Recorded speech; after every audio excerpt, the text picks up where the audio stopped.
महाराज विप्रदेव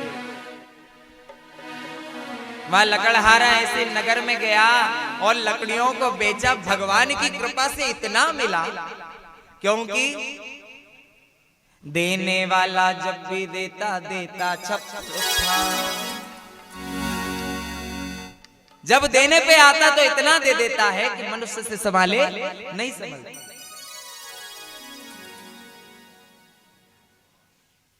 एक बात कहता हूं माताएं, अभी अभी प्रसाद बंटना है। प्रसाद बंटते समय बड़ा आनंद आता है जब कोई प्रसाद बांटे ना। कथा हो और कथा में बोले पापी कौन बनता, बोले पापी वो बनता है जो प्रसाद बांटता है। अब बोले क्यों? बोले इसीलिए, बोले जब दूसरा आता है तो ऐसे देता है और जब अपना आता है तो इसीलिए पापी बनता है। तो भैया प्रसाद बांटने वालों से निवेदन, अगर तुम्हारी भी आई हो तो कह देना मेरे को पाप में नहीं जाना। क्या नहीं करना? पाप में नहीं जाना। सबको एक का सम करना। आगे चरित्र आया महाराज, भगवान की अविरल भक्ति कही। उस लकड़हारा मन ही मन प्रसन्न हुआ, घर गया, भगवान का पूजन किया और पूजन करते करते भगवान का सुमिरन करते करते भगवान का सुमिरन पूजन करा। भगवान की कृपा से वह भी समस्त संपत्तियों से युक्त होकर अंत में मुक्त हुआ एवं भगवान ने उसको दर्शन देकर उसके जीवन को कृतार्थ किया। दधि काल तक सुख भोग कर अंत में गौलोक धाम को प्राप्त किया। इति श्री सत्यनारायण व्रत कथायाम द्वितीय अध्याय संपूर्ण मस्तु। बोलिए सत्यनारायण भगवान की।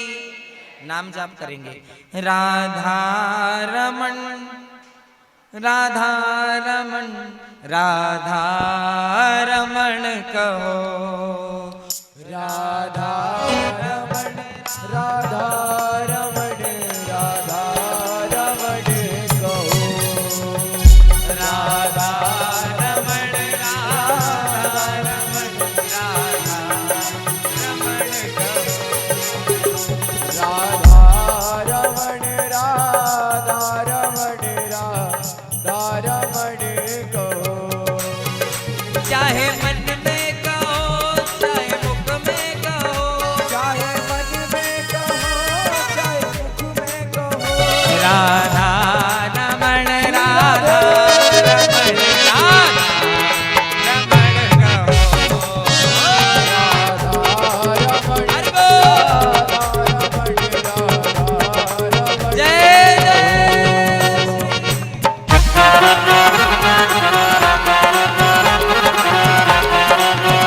बोल।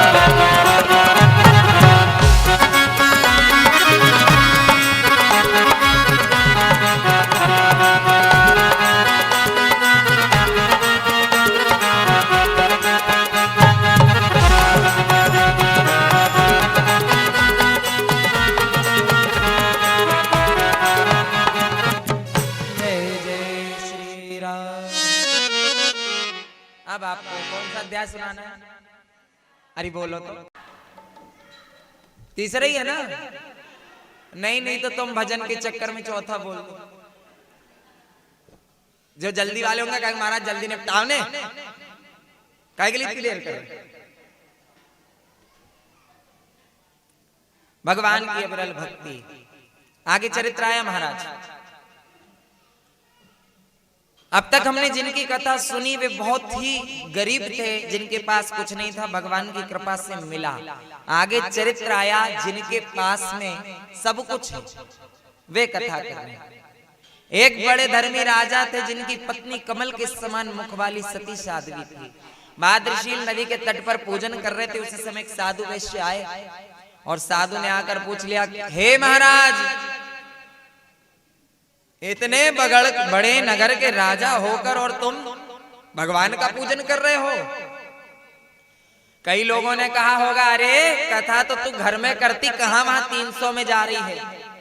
कई लोगों ने कहा होगा। बोला कि नहीं बोला? अरे बोलो तो। बोला भी होगा तो नहीं बताओगी।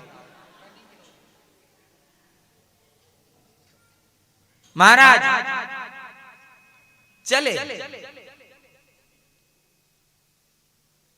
साधु ने जब इतने बड़े वचन कहे कि आप इतने बड़े नगर के राजा हो और आप पूजन पाठ कर रहे, भगवान ने आपको सब कुछ तो दिया, जो ये कहते हैं कि पूजा पाठ करने से क्या होता उनसे कहना। राजा ने हाथ जोड़कर कहा, हे साधु महाराज, आपका वचन सत्य है कि भगवान ने मुझे सब कुछ दिया, शांति और पुत्र नहीं दिया, इसीलिए आज ये भगवान का नाम जाप कर रहा हूं, भगवान का नाम जाप। और जो लोग कहते हैं उनसे एक ये बात जरूर कहना कि कर्म करो पर ध्यान रखो, पत छूटे ना, और इतनी भरो हवा गुब्बारा, नहीं तो ये याद रखना तुम पाप से गुब्बारा भरते जाओगे और जैसे ही फूटेगा तो भगवान कहेगा वापस नरक में छोड़। यहां पर ये लीलावती को जाकर समाचार दिया कि आज मैं इस सत्यदेव की कथा में गया था, वहां से प्रसाद लाया हूं, ये तुम ग्रहण कर लो और जब मेरी संतान होगी तब मैं इस व्रत को करूंगा। नहीं कर पाई, नहीं कर पाई। भगवान से इतना कहा, नहीं कर पाई। भगवान ने उसके गर्भवती तो कर दिया, कन्या भी पैदा हो गई, कन्या का नाम कलावती रखा गया। भगवान की कृपा से लीलावती गर्भवती हुई, 10वें महीने में सुंदर कन्या का जन्म हुआ और कन्या का नाम रखा गया क्या? कला। तब लीलावती ने अपने पति से कहा, माताओं की आदत होती ना, अच्छा यहां से जाओगी तो क्या लेके जाओगे? अरे बोलो तो, प्रसाद बस लेके जाओगी। तुम्हारा पति पूछेगा, क्यों रे, कथा में क्या सुना, क्या लाई कथा से? तो बस हाथ आगे कर देना, कहना प्रसाद। ये नहीं बताना कि कथा में कुछ अच्छी बातें सीख के आई। अपने पति से कहना, आज सब कि गुरुजी ने कहा है कि पति को धोग लगाना चाहिए। धोग मतलब समझती हो? पैर पड़ना। तुरंत तुमको 500 का मिलेगा। अरे वाह, कथा से होके आ रही, तुरंत। कथा सुनने बस के लिए नहीं है, कथा को अपने जीवन में उतारना पड़ता है, कथा को अपने नाम जाप में उतारना पड़ता है। एक बात याद रखना, घर में एक बूढ़ी माँ होगी, एक बहू होगी, बहू को समय लगेगा 1 घंटा तैयार होने में, और डुकरिया को देख लेना बस 5 मिनट में ने जूड़ा बांधे ने साड़ी की प्लेटें फंसाई और वो चकाचक तैयार। बहू भी कहे, मम्मी आज तो खूब चमक रही हो। तो वो चमक कहाँ की ये भी सुन लो, वो चमक है भगवान की अविरल भक्ति की। ये याद रखना, संसार में 2 ब्यूटी पार्लर है, एक ब्यूटी पार्लर जिसमें तुम्हारी काया का श्रृंगार होता है, और दूसरा ब्यूटी पार्लर वो है जो यहाँ पर तुम बैठे हो, इसमें आत्मा का श्रृंगार होता है। उस ब्यूटी पार्लर से तुम्हारा पति, तुम्हारे बच्चे, तुम्हारा जमाना रीत जाएगा, और इस ब्यूटी पार्लर के श्रृंगार से मेरा ठाकुर रीत जाएगा। इस ब्यूटी पार्लर मेरा ठाकुर रीतेगा, ठाकुर प्रसन्न। आगे चरित्र आया महाराज, यहाँ पर ब्राह्मण ने संकल्प, उस साधु ने संकल्प कर लिया और कहा, हे प्रिय, इसके विवाह पर करूंगा, ऐसा आश्वासन देकर महाराजा चंद्रकेतु राजा के नगर में व्यापार करने लगा। भगवान की माया से महाराजा चंद्र कुछ समय के बाद वापस लौटा, पुत्री को सखियों के साथ खेलता देखा। बोले अब इसका विवाह कर देना चाहिए, विवाह के योग्य हो गई, विवाह के लिए संयोग वर देख कर लाओ। दूतों ने जाकर कंचन नगर से सुंदर वाणिक के पुत्र को ले आए, और उस लड़के को देखकर साधु ने अपनी कन्या लीला कलावती का विवाह उसके साथ करा दिया।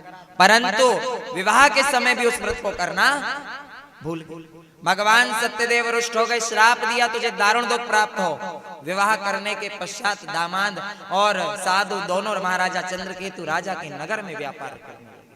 एक रोज भगवान की माया से प्रेरित कोई चोर राजा का धन चुरा कर भाग रहा था, और चोर घबरा गए, उस धन को वहीं रख दिया जहां ससुर जमाई सो रहे थे। सोते हुए देखा, बहुत वहां धन रखा, देखा, दोनों को बांध कर ले गए, राजा के सामने खड़ा कर दिया। ये दोनों चोर है महाराज, इनको बांधिए, कैद में डालिए। जितना धन था सो छीन लिया, और दोनों को कारागृह में डाल दिया।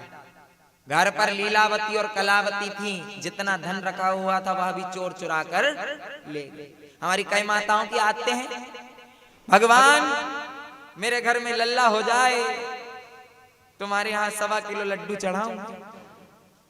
भगवान मेरे लड़के का ब्याह हो जाए, तेरे मंदिर में ना खिचड़ी बंटवाऊंगी। भगवान मेरा ऐसा हो जाए, तेरे को 4 नारियल चढ़ाऊंगी और काम हो जाता। उसके बाद कई माताएं भूल जाती हैं, और जब तुम भूलती हो, कर्म का हिसाब कहीं ना कहीं बराबर होता है। ये बताओ, तुमने अपने बच्चे को 100 रुपए लेकर के भेजा, बेटा निरमा लाना, साबुन लाना, पंजीरी के लिए किराना लाना, 100 रुपए दिए। 100 रुपए जैसे ही वो किराना लेकर आया, कितने का डिटर्जेंट हुआ, कितने का तुम्हारा साबुन आई, कितने का किराना आया। जब तुम 100 रुपए का हिसाब ले रहे हो, तो परमात्मा भी तुम्हारी एक एक श्वास का हिसाब ले रहा है, एक एक श्वास।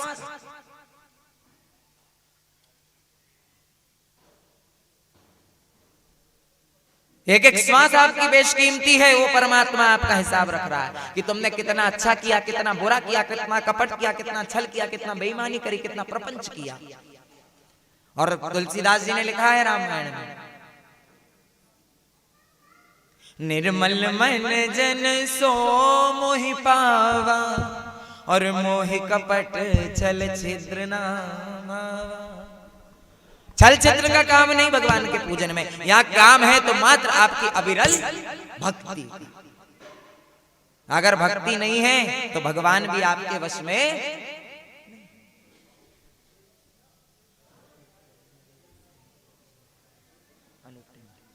आपके अविरल भक्ति नहीं है महाराज। जब आपकी अविरल भक्ति अगर आप प्राप्त करना चाहते हैं, तो इस भजन में, इस कीर्तन में भगवान की नाम जाप में चित्त लगाकर बैठो। ये नहीं, मैं कई बार देख रहा हूं, कई माताएं जरा सा कुछ हुआ, अरे जब घर में कोई मेहमान आता है तो जानते हो सबसे ज्यादा प्रसन्न कौन होता है? घर के बच्चे।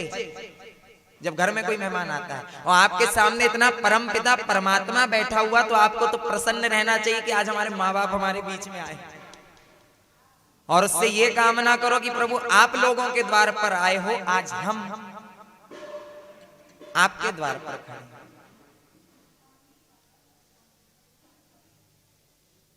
आपकी इस मधुर कथा को सुनने आए हैं। यहाँ पर साधु ने इतना कहा और आखिर में जेल में पड़ गया। लीलावती कलावती घर पर थी, धन चोर चुरा कर ले गए, खाने तक के लिए नहीं बचा, क्योंकि आपदा जब आती है तो चारों तरफ से आपदा आ गई। आपदा आई, जान गए। ऐसे में देखो, कहीं ना कहीं जब भगवान सारे मार्ग बंद करता है, तो एक ना एक मार्ग माता खोलता है। खोलता कि नहीं? अरे बोलो तो, खोलता। ऐसे में कलावती एक ब्राह्मण के घर गई, वहां पूजन चल रहा था। रात्रि में घर आई, मां क्रोधित हो गई, अब तक कहां थी वह, तेरे मन में क्या है?